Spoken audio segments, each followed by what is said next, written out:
சாந்தி. அவ்யக்த முரளி 13/4/1981. முரளியின் சாரம்: ஆன்மீக ரோஜாவின் விசேஷம். இன்று தோட்டத்து உரிமையாளர் தன்னுடைய ஆன்மீக ரோஜா குழந்தைகளை பார்த்து கொண்டிருக்கிறார். நாலாபுறங்களிலும் உள்ள ஆன்மீக ரோஜா குழந்தைகள் பாப்தாதாவின் எதிரில் இருக்கிறார்கள். ஸ்தூலமாக எங்கே அமர்ந்திருந்தாலும் இன்று பாதி சகோதர சகோதரிகள் கீழே சிறிய ஹாலில் அமர்ந்து முரளி கேட்டுக்கொண்டிருக்கிறார்கள். ஸ்தூலமாக எங்கே அமர்ந்திருந்தாலும் ஆனால் பாப்தாதா அவர்களையும் தன்னுடைய கண்களின் எதிரிலேதான் பார்த்து கொண்டிருக்கிறார். இப்பொழுது கூட பாப்தாதா குழந்தைகளின் எண்ணங்களை கேட்டுக்கொண்டிருக்கிறார். அனைவரும் நேரெதிரில் அமர்ந்து முரளி கேட்க விரும்புகிறார்கள். ஆனால் கீழே அமர்ந்திருந்த போதிலும் குழந்தைகளை பாப்தாதா நேரெதிரில் பார்த்து கொண்டிருக்கிறார். ஒவ்வொரு ஆன்மீக ரோஜாவின் நறுமணம் பாப்தாதாவிடம் வந்து கொண்டிருக்கிறது. அனைவரும் வரிசை கிரமமாகவோ இருக்கிறார்கள். ஆனால் இந்த நேரம் அனைவரும் ஒரு தந்தையை தவிர வேறு யாரும் இல்லை என்ற இதே ஆன்மீக நறுமணத்தில் நம்பர் 1 நிலையில் இருக்கிறார்கள். எனவே ஆன்மீக நறுமணம் வதனம் வரையிலும் வந்து சேர்ந்து கொண்டிருக்கிறது. ஆன்மீக நறுமணத்தின் விசேஷங்களை தெரிந்திருக்கிறீர்களா? பாபாவின் உறைவிடம் எதன் ஆதாரத்தில் ஆன்மீக நறுமணம் நிறைந்ததாக, ஒரே சீராக மற்றும் வெகு தொலைதூரம் வரை பரவுகிறது, அதாவது பிரபாவத்தை ஏற்படுத்துகிறது? இதற்கான மூல ஆதாரம் ஆன்மீக உள்ளுணர்வு. எப்பொழுதுமே ஆத்மா ஆத்மாவை பார்த்து கொண்டிருக்கிறது, ஆத்மாவுடன் பேசி கொண்டிருக்கிறது என்பது உள்ளுணர்வில் இருக்க வேண்டும். ஆத்மாதான் தனித்தனியான தன்னுடைய பங்கை செய்து கொண்டிருக்கிறது. நான் ஆத்மா எப்பொழுதும் பரமாத்மாவின் குடைநிழலில் இருந்து கொண்டிருக்கிறேன். நான் ஆத்மா, என்னுடைய ஒவ்வொரு எண்ணமும் பரமாத்மாவின் ஸ்ரீமத்திற்கு புறம்பாக இருக்க முடியாது. ஆத்மா என்னை செய்விப்பவர் மேலான பரமாத்மா ஆவார். செய்விப்பவரின் ஆதாரத்தில் நான் கருவி செய்பவன். நான் செய்பவன் மற்றும் அவர் செய்விப்பவர். அவர் என்னை நடத்தி கொண்டிருக்கிறார், நான் நடந்து கொண்டிருக்கிறேன். ஒவ்வொரு கட்டளையின் போதும் ஆத்மா எனக்காக எண்ணம், சொல் மற்றும் செயலில் எப்பொழுதும் எஜமானன் பாபா ஆஜராக இருக்கிறார். எனவே எஜமானரின் எதிரில் எப்பொழுதும் ஆத்மா நான் சரி எஜமானனே என்றிருக்கிறேன். எப்பொழுதும் ஆத்மா மற்றும் பரமாத்மாவுடன் இணைந்திருக்கிறேன். பரமாத்மா ஆத்மா நான் இன்றி இருக்க முடியாது. மேலும் நானும் பரமாத்மா இன்றி தனியாக இருக்க முடியாது. அந்த மாதிரி ஒவ்வொரு வினாடியும் எஜமானரின் கூடவே இருப்பதை அனுபவம் செய்பவர்கள் எப்பொழுதும் ஆன்மீக நறுமணத்தில் அழியாதவர்களாக மற்றும் ஒரே சீரான நிலையில் இருப்பார்கள். இதுதான் மனம் நிறைந்த ஆன்மீக ரோஜாவின் நம்பர் 1 விசேஷமாகும். அந்த மாதிரியானவரின் பார்வையிலும் எப்பொழுதும் பரமாத்மா நிரம்பியவராக இருப்பார். அவர் தந்தையின் பார்வையிலும் தந்தை அவருடைய பார்வையிலும் நிரம்பியவராக இருப்பார்கள். அந்த மாதிரி ஆன்மீக ரோஜாவிற்கு உடல் மற்றும் உடலின் உலகம் மற்றும் பழைய உடலின் உலகத்தின் பொருட்கள் நபர்களை பார்த்து கொண்டிருந்தாலும் இவர்களுக்கு தென்படாதவர்களாக இருப்பார்கள். உடல் மூலமாக பேசிக்கொண்டிருக்கிறேன், ஆனால் ஆத்மாவை பார்க்கிறேன், ஆத்மாவுடன் பேசுகிறேன். ஏனென்றால் அவருடைய கண்களின் உலகத்தில் எப்பொழுதும் ஆன்மீக உலகம், ஃபரிஷ்தாக்களின் உலகம், தேவதைகளின் உலகம் இருக்கிறது. எப்பொழுதும் ஆன்மீக சேவையில் இருப்பார்கள். பகலானாலும் இரவானாலும் அவர்களை பொறுத்தளவில் எப்பொழுதும் ஆன்மீக சேவை. அந்த மாதிரி ஆன்மீக ரோஜாக்களிடம் அனைத்தாத்மாக்களும் தன்னை போன்ற ஆஸ்திக்கு உரியவர்களாகிவிட வேண்டும் என்ற ஆன்மீக பாவனை எப்பொழுதும் இருக்கிறது. மற்றவர்கள் அல்லது மற்றதின் வசமான ஆத்மாக்களுக்கு தந்தை மூலமாக பிராப்தியாகியிருக்கும் சக்திகளின் சகயோகம் கொடுத்து அவர்களுக்கும் அனுபவம் செய்விக்க வேண்டும். யாருடைய பலகீனங்களையும் மற்றும் குறைகளையும் பார்க்க மாட்டார்கள். தன்னால் தாரணை செய்யப்பட்ட குணங்களின் சக்திகளின் சகயோகம் கொடுக்கும் வள்ளலாக ஆகுங்கள். பிராமண பரிவாரத்தை பொறுத்தளவில் சகயோகி, மற்ற ஆத்மாக்களுக்காக மகாதானி. இவர் இந்த மாதிரியானவர் என்ற இந்த பாவனையின்றி இவரையும் தந்தைக்கு சமமாக ஆக்க வேண்டும் என்ற சுபபாவனை இருக்கும். கூடவே இதுதான் உயர்ந்த விருப்பமும் ஆகும். இந்த அனைத்து ஒன்றுமில்லாத துக்கமான அமைதியில்லாத ஆத்மாக்கள் எப்பொழுதும் அமைதியான சுகரூபமான அனைத்தும் நிறைந்தவராக ஆகிவிட வேண்டும். அவருடைய மனதில் எப்பொழுதுமே உலக மாற்றம் மிக விரைவில் எப்படி ஏற்படும் என்ற எண்ணம்தான் இடைவிடாது ஓடிக்கொண்டிருக்கும். இவரைதான் ஆன்மீக ரோஜா என்று சொல்லப்படுகிறது. இன்று மகாராஷ்டிராவை சேர்ந்தவர்களின் சேவைக்கான வாய்ப்பாகும். மகாராஷ்டிராவை சேர்ந்தவர்கள் எப்பொழுதும் ஒரு மகா வார்த்தையை நினைவு வைத்தார்கள் என்றால் அனைவரும் மகான், அதாவது நம்பர் 1 ஆகிவிடுவார்கள். மகாராஷ்டிராவை சேர்ந்தவர்களின் லட்சியமாக என்ன இருக்கிறது? மகானாக வேண்டும், தன்னையும் மகானாக்க வேண்டும், உலகையும் மகானாக்க வேண்டும். இதுதான் எப்பொழுதும் நினைவில் இருக்கிறது இல்லையா? மேலும் கர்நாடகாவை சேர்ந்தவர்கள் எப்பொழுதும் நாடகத்தில் கதாநாயகனின் பங்கேற்று செய்பவர்கள். ஆவதும் கதாநாயகன், ஆக்குவதும் கூட கதாநாயகனாகத்தான். ஆந்திரா என்றால் இருளை அகற்றுபவர்கள், அனைத்து விதமான இருளையும் அகற்றுபவர்கள். ஆந்திராவில் ஏழ்மையின் இருளும் அதிகம் இருக்கிறது. அப்படி ஏழ்மையை அகற்றி அனைவரையும் நிரம்பியவர்கள் ஆக்க வேண்டும்.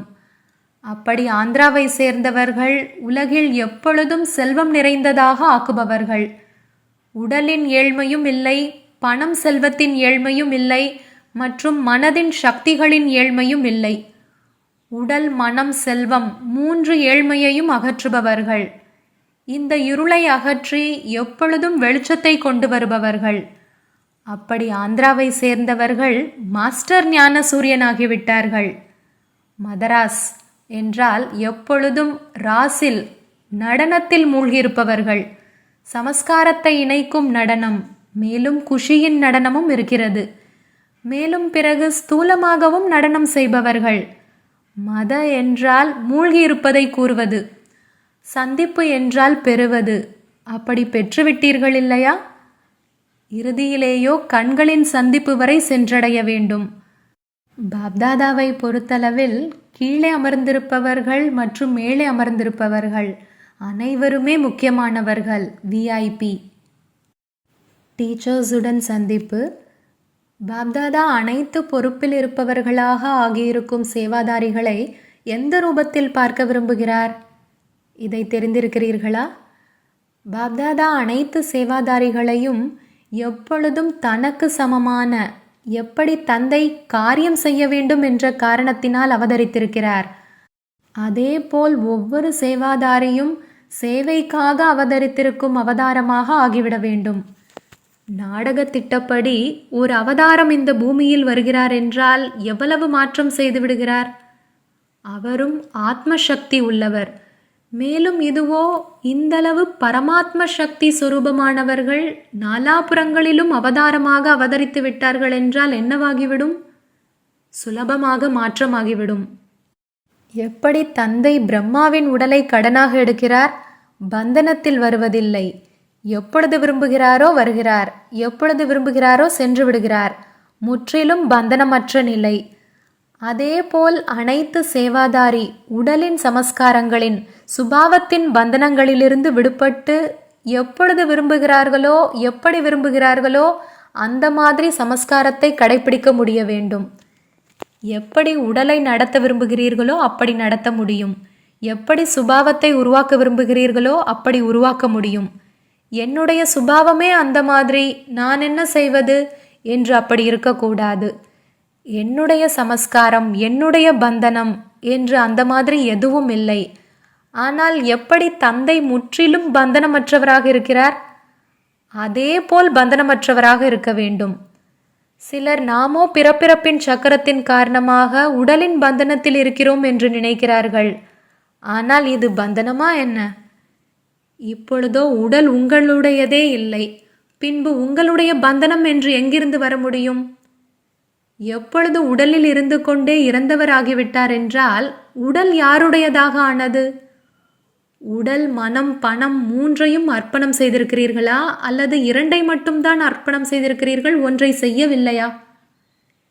எப்பொழுது என்னுடைய உடலே இல்லை, என்னுடைய மனமே இல்லை என்கிற போது பந்தனம் இருக்க முடியுமா? என்ன செய்வது, பல ஜென்மங்களின் சமஸ்காரம், உடலின் கணக்கு வழக்கு என்ற வார்த்தைகள் கூட பலகீனத்தின் வார்த்தைகளாகும். ஆனால் இப்பொழுது பழைய ஜென்மத்தின் பழைய கணக்கு சங்கமயுகத்தில் முடிவடைந்தது, புதியது தொடங்கப்பட்டது. இப்பொழுது அந்த பக்கத்தின் பழைய பதிவேடு முடிவடைந்தது, புதியது தொடங்கப்பட்டிருக்கிறது. இப்பொழுது அந்த பக்கத்தின் பழைய பதிவேடு முடிவடைந்து விட்டதா, அல்லது இதுவரையிலும் பாதுகாப்பாக வைக்கப்பட்டிருக்கிறதா? முடிக்கவில்லையா என்ன? பாப்தாதா என்ன பார்க்க விரும்புகிறார் என்று புரிந்து கொண்டீர்களா? இத்தனை அனைத்து அவதாரங்களும் வெளிப்பட்டு விட்டார்கள் என்றால் உலகத்தில் குழப்பம் ஏற்பட்டு விடும் இல்லையா? அவதாரம் என்றால் மேலே இருந்து வரக்கூடிய ஆத்மா. மூலவதனத்தின் நிலையிலிருந்து நிலைத்திருந்து மேலே இருந்து கீழே வந்து விடுங்கள். கீழே இருந்து மேலே செல்லாதீர்கள். நீங்கள் இருப்பதே பரந்தாம நிவாசி ஆத்மா, சதோபிரதான ஆத்மா. தன்னுடைய ஆதி அனாதி சுரூபத்தில் இருங்கள். இறுதியின் நினைவில் இருக்காதீர்கள். அனாதி ஆதி நிலையில் இருங்கள். பின்பு என்னவாகிவிடும்? தானும் பந்தனமற்றவர், மேலும் யாருக்கு சேவை செய்வதற்கு பொறுப்பாளராகியிருக்கிறீர்களோ அவர்களும் பந்தனமற்றவர்களாகி விடுவார்கள்.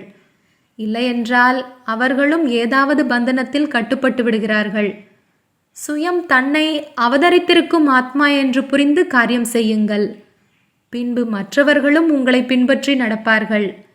எப்படி சாகார பாபாவை பார்த்திருக்கிறீர்கள்? என்ன நினைவிருக்கிறது? தந்தையின் கூடவே நானும் கர்மாத்தீத்த நிலையில் இருக்கிறேன், மேலும் தேவதை நிலையில் குழந்தை பருவத்தில் இருப்பேன். அனாதி ஆதி ரூபம் எப்பொழுதும் நினைவில் இருக்கிறதென்றால் தந்தையை பின்பற்றி நடப்பது. டீச்சர்ஸுடன் திருப்தியாக இருக்கிறீர்களா என்று கேட்கவே அவசியமில்லை. டீச்சர்ஸிடம் கேட்பதென்றால் அவர்களை அவமதிப்பது. எனவே பாப்தாதா அவமதிக்கவோ முடியாதில்லையா? தந்தைக்கு சமமாக பொறுப்பில் இருப்பவராக இருக்கிறீர்கள். பொறுப்பில் இருப்பவரின் அர்த்தமே எப்பொழுதும் செய்பவர் செய்விப்பவரின் நினைவு சுரூபத்தில் இருப்பது. இதே நினைவு சக்திசாலியான நினைவாகும். செய்பவன், ஆனால் செய்பவர் செய்விப்பவரின் ஆதாரத்தில் செய்பவன். பொறுப்பாளர் ஆகியிருக்கிறேன், ஆனால் பொறுப்பாளராக ஆக்கியிருப்பவரை மறக்கக்கூடாது. நான் என்பது இருக்க வேண்டாம். எப்பொழுதும் பாப்தாதாதான் சொல்லில், மனதில், காரியத்தில் இருக்க வேண்டும். இந்த பாடத்தை உறுதியாக்குங்கள். பார்ட்டிகளுடன் சந்திப்பு. அமிர்த வேளையில் தொடங்கி இரவு வரையிலும் என்னென்ன உயர்ந்த வழிகளை தந்தை கூறியிருக்கிறாரோ அதே வழிப்படி முழு நாளின் நடவடிக்கைகளை செய்கிறீர்களா?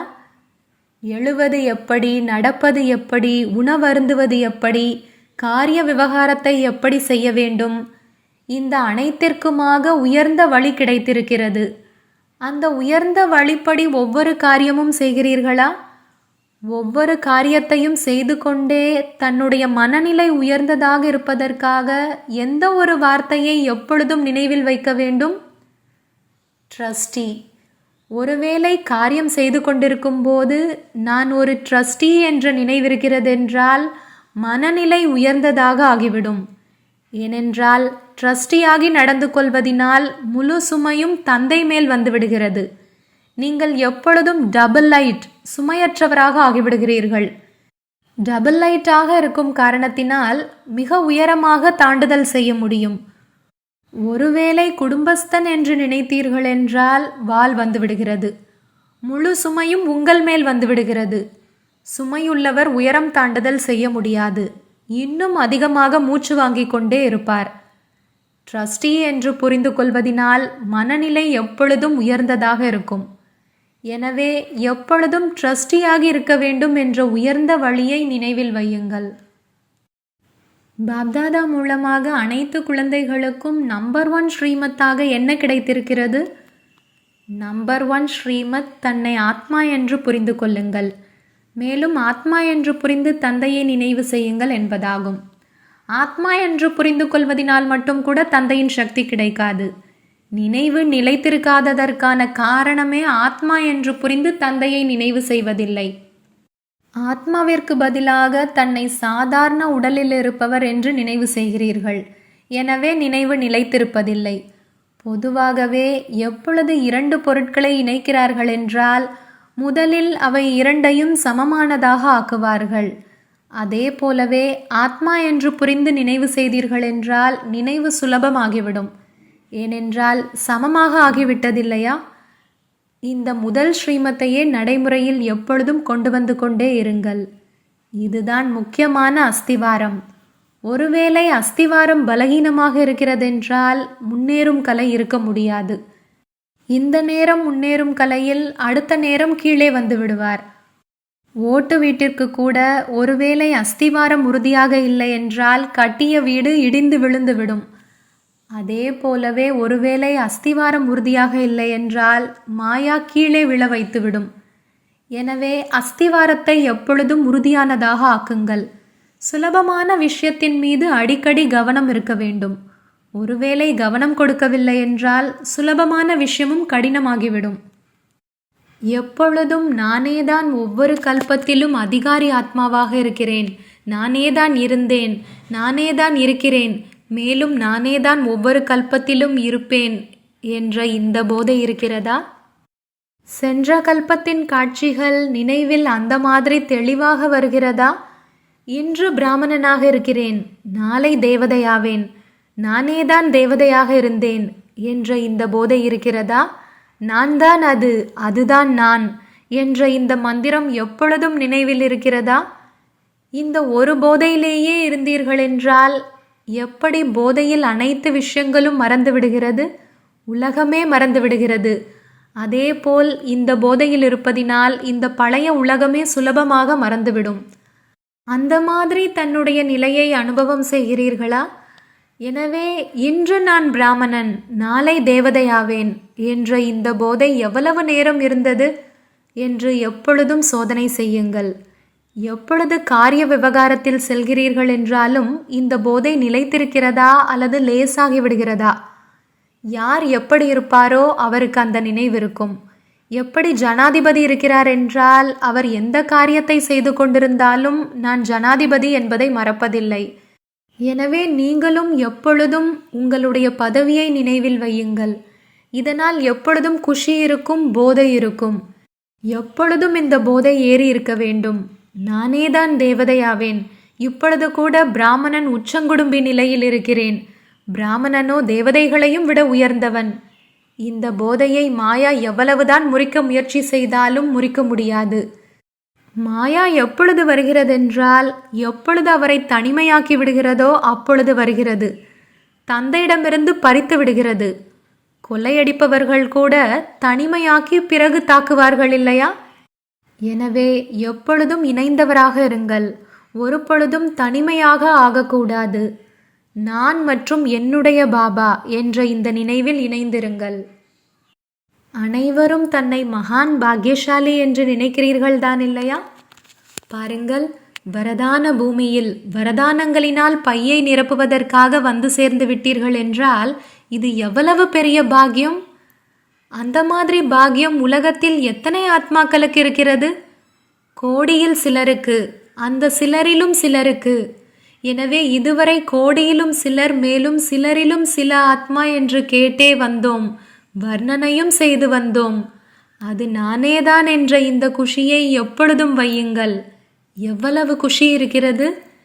எப்பொழுதும் இந்த குஷியிலேயே ஆஹா என்னுடைய பாக்கியமே என்று பாடிக்கொண்டும் ஆடிக்கொண்டும் இருங்கள். இந்த பாடலை பாடிக்கொண்டே இருங்கள். மேலும் இந்த பாடலின் கூடவே குஷியில் ஆடிக்கொண்டே இருங்கள். ஆஹா என்னுடைய பாக்கியமே, மேலும் ஆஹா என்னுடைய பாபா என்ற இந்த பாடலை பாடத் தெரியும் இல்லையா? ஆஹா நாடகம் ஆஹா என்ற இந்த பாடலையும் பாடிக்கொண்டே இருங்கள். நீங்கள் மிகுந்த அதிர்ஷ்டசாலிகள். தந்தையோ எப்பொழுதும் ஒவ்வொரு குழந்தையையும் அன்பான குழந்தை என்றுதான் கூறுகிறார். அப்படி அன்பான குழந்தையாகவும் இருக்கிறீர்கள் என்றால் அதிர்ஷ்டமான குழந்தையாகவும் இருக்கிறீர்கள். ஒரு பொழுதும் தன்னை சாதாரணமாக நினைக்காதீர்கள். நீங்கள் மிக உயர்ந்தவர்கள். பகவான் உங்களுடையவர் ஆகிவிட்டார் என்றால் வேறு என்ன வேண்டும்? எப்பொழுது விதையை தன்னுடையவராக ஆக்கிவிட்டீர்கள் என்றால் மரமோ வந்துவிட்டதுதான் இல்லையா? எனவே எப்பொழுதும் இந்த குஷியிலேயே இருங்கள். உங்களுடைய குஷியை பார்த்து மற்றவர்களும் குஷியில் ஆடிக்கொண்டே இருப்பார்கள். நல்லது. வரதானம். தன்னுடைய சுயஸ்வரூபம் மற்றும் சுயதேசத்தின் சுயகௌரவத்தில் நிலைத்திருக்கக்கூடிய மாஸ்டர் விடுவிப்பவர் ஆகுக. இன்றைய சூழ்நிலையில் ஒவ்வொரு ஆத்மாவும் ஏதாவது ஒரு விஷயத்தின் பந்தனத்தின் வசமாகி இருக்கிறார். சிலர் உடலின் துக்கத்தின் வசமாகி இருக்கிறார், சிலர் உறவின், சிலர் விருப்பங்களின், சிலர் தன்னுடைய துக்கம் கொடுக்கும் சுபாவ சமஸ்காரத்தின், சிலர் பிரபுவை அடைவது கிடைக்காத காரணத்தின் அழைப்பது கதறுவது துக்கத்தின் வசமாகி இருக்கிறார்கள். அந்த மாதிரி துக்கம் மற்றும் அமைதியின்மையின் வசமான ஆத்மாக்கள் தன்னை விடுவிக்க விரும்புகிறார்கள் என்றால் அவர்களை துக்கம் நிறைந்த வாழ்க்கையிலிருந்து விடுவிப்பதற்காக தன்னுடைய சுயஸ்வரூபம் மற்றும் சுயதேசத்தின் சுயகௌரவத்தில் நிலைத்திருந்து இரக்க மனமுடையவராகி மாஸ்டர் விடுவிப்பவர் ஆகுங்கள். ஸ்லோகன்: எப்பொழுதும் ஆடாமல் அசையாமல் இருப்பதற்காக ஒரே சீரான நிலை என்ற ஆசனத்தில் அமர்ந்திருங்கள். ஓம் சாந்தி. तुम बच्चों को तो सर्विस करनी है, जो बाबा कहते हैं सबको ये बताओ कि देखो तुम्हारा एम एंड ऑब्जेक्ट ये है, एक गीता है बगैर, ये राजयोग है ना बच्चे। कैसे है राजयोग? बिल्कुल सहज है कि बाप को याद करो तो ये वैसा मिलेगा तुमको। ओम शांति।